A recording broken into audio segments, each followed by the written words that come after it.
This is my Bloomberg-based project. My name is Natalie McDonald.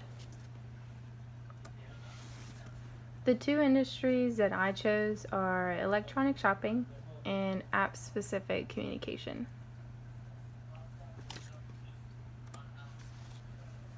For the electronic shopping industry, the 5 companies that I chose are Amazon, JD.com, Alibaba, Overstock.com, and VipShop Holdings.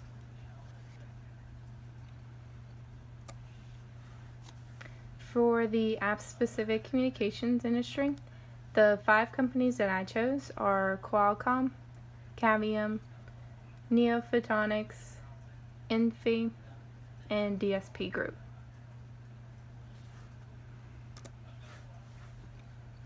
The company that I chose was the best for the electronic shopping industry is Amazon.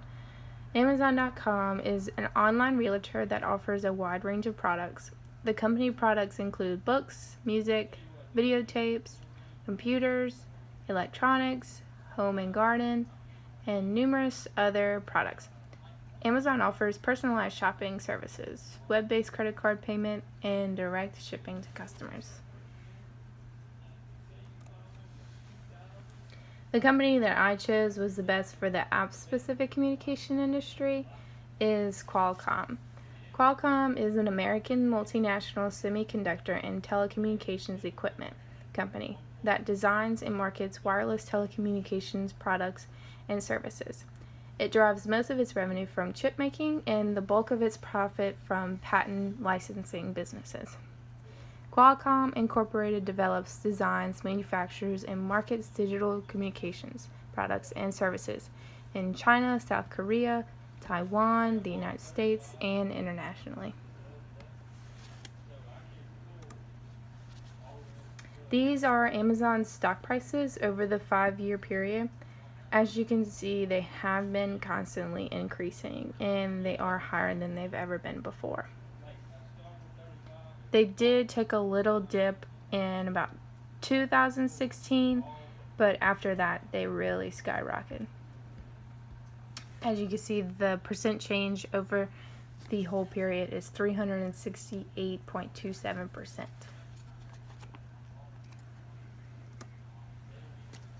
These are Qualcomm stock prices over the 5-year period. Qualcomm hasn't increased for most of the time period, but they do have a positive return over the whole period. So they did take a pretty big dip in about July of 2014, but after 2016 they did increase a good bit.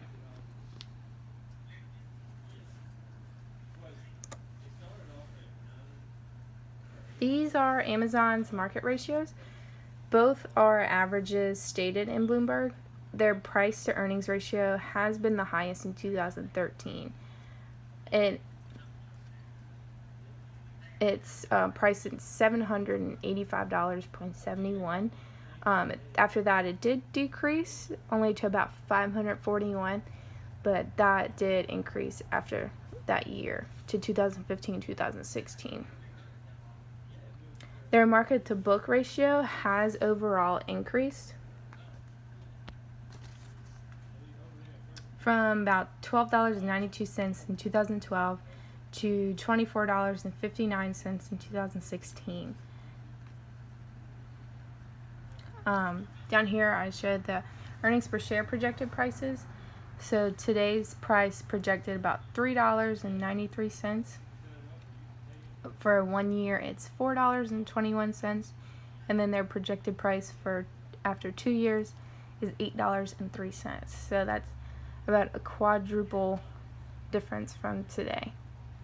And then this little graph shows the trend over time and what they project the earnings per share to increase to. This is a graph. It shows the trend in the two ratios that I showed. So price to earning and market to book. Market to book seems to, stay at the bottom, just keep constant pretty much. And then price to earnings does have a big increase in 2013, but stays pretty relative.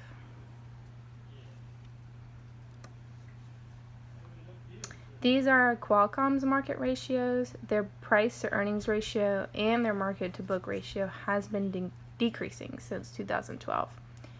Their price to earnings ratio in 2012 was $22.04, and it decreased all the way down to $13.96 in 2016.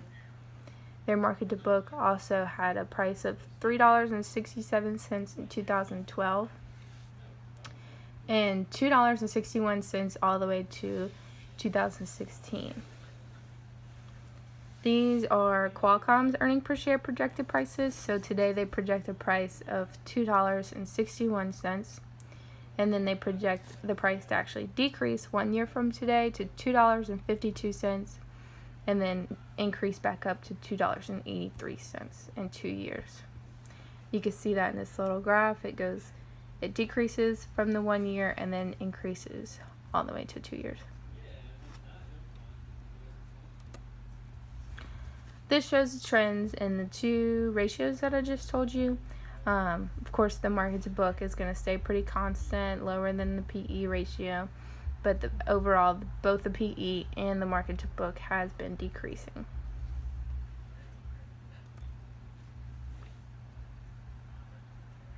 On Bloomberg's supply chain page, the electronic shopping customers versus suppliers relationship. So in Amazon, they have about 214 suppliers and then about 98 customers. For JD.com, they have about 20 suppliers versus 5 customers. Alibaba has 54 suppliers versus 173 customers. Overstock.com has about 4 suppliers versus no customers.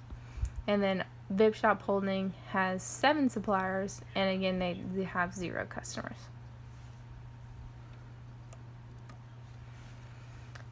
This is the industry app-specific communication supplier versus customer relationship. So it says in Qualcomm, they have about 39 suppliers versus 110 customers. Cavium has about 12 suppliers versus 42 customers. Neophotonics has about 2 suppliers versus 15 customers. Enphi has about 15 suppliers versus 34 customers. And then DSP Group has about 5 suppliers versus 74 customers. So these are some ratios from the electronic shopping industry. I just did an average over the 5-year period. I did averages just to show how well each company performed, even though some numbers aren't very consistent through the period. Some ratios are volatile, some ratios aren't. On the table you can see that Amazon for the most part is consistent through its industry. There aren't any numbers that are significantly bigger or smaller than others. Overstock's time interest earned ratio is the largest out of the 5, but it lacks when it comes to their enterprise value, which is only 10.264, and their EVA spread is very large.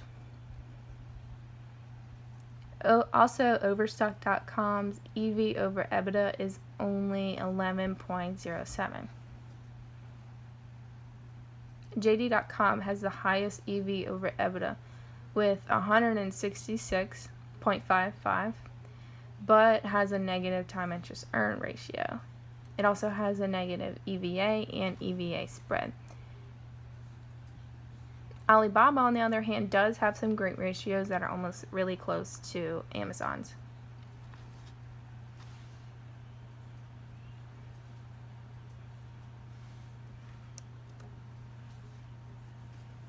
These are the ratios from the app-specific communications industry. These are also averages over the 5-year period too. So on this table, I've listed the 5 companies: Qualcomm, Cavium, Neophotonics, Enphi, and DSP Group, and then their ticker symbol as well. Qualcomm has the best numbers for each ratio, except EV over EBITDA, which is only 10.16 compared to its other customers. Cavium does have the highest EV over EBITDA ratio with 100.82, but Qualcomm is the only company that has a positive economic value added and economic value added spread.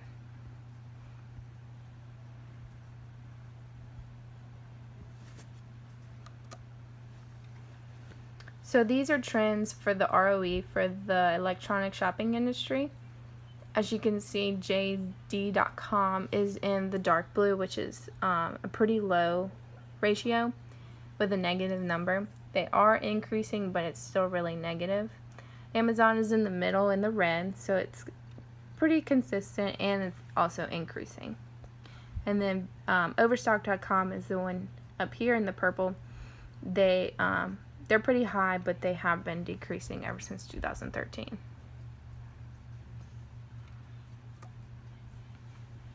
These are trends in ROE for the app-specific communication industry. Qualcomm is in the dark brown up here, which has the highest ratio out of all its competitors. DSP Group has the next highest, which is in the red or light brown down right here. They are pretty consistent like Qualcomm, and they are increasing.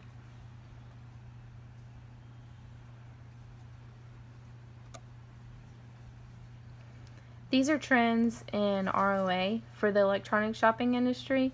As you can see, Amazon has been pretty steady and not volatile. So Amazon in the red again. Pretty steady, not too high. So they're pretty valued correctly and increasing. JD.com is just below them. They have a pretty low ratio, but they are increasing as well.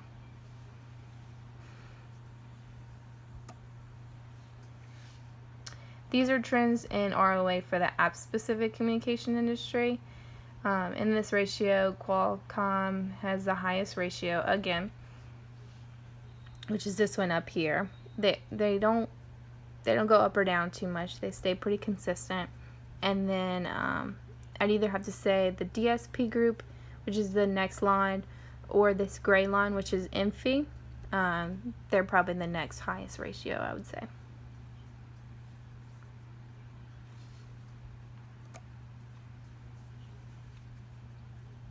These are trends in profit margin for the electronic shopping industry. So as you can see, Alibaba is really overvalued in this margin when it comes to all their other competitors, which are very similar in range. So Alibaba is way overvalued in the green.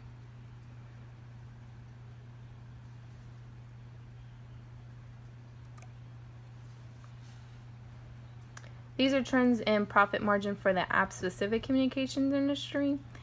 Qualcomm is once again at the top in the leader in this margin. It has an increasing trend and is significantly larger than the other ratios.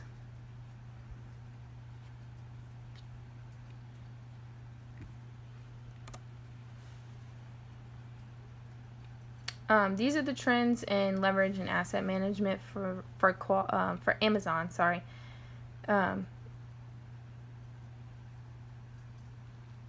Amazon is highly levered with a ratio over 3.5. Their asset efficiency is very consistent and not too volatile, so it pretty much stays the same around this ratio of 2.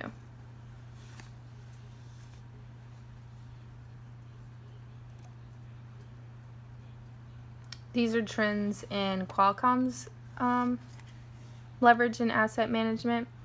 Qualcomm is not that highly levered as you just saw in Amazon, so they stay pretty much in the 1 numeral from about 1.3 and then just up to 1.6.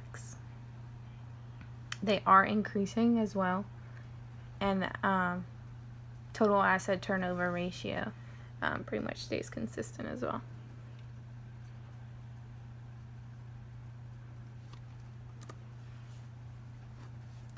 These are trends in Amazon's liquidity measures.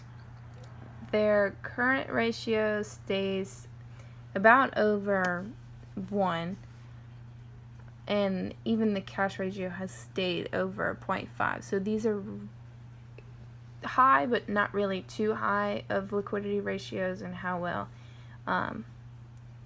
they manage their cash, and they are pretty consistent with each other. These are the trends in Qualcomm's liquidity measures. They are a little higher than average, but not too high.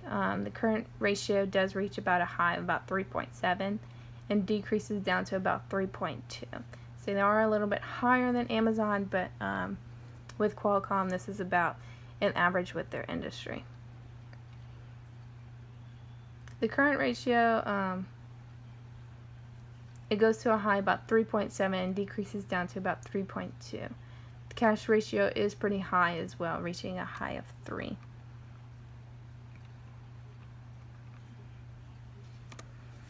So in conclusion, the industries that I've evaluated are each profitable in their own way. These industries are booming in this economy right now, with internet and technology becoming more and more innovative. Thank you.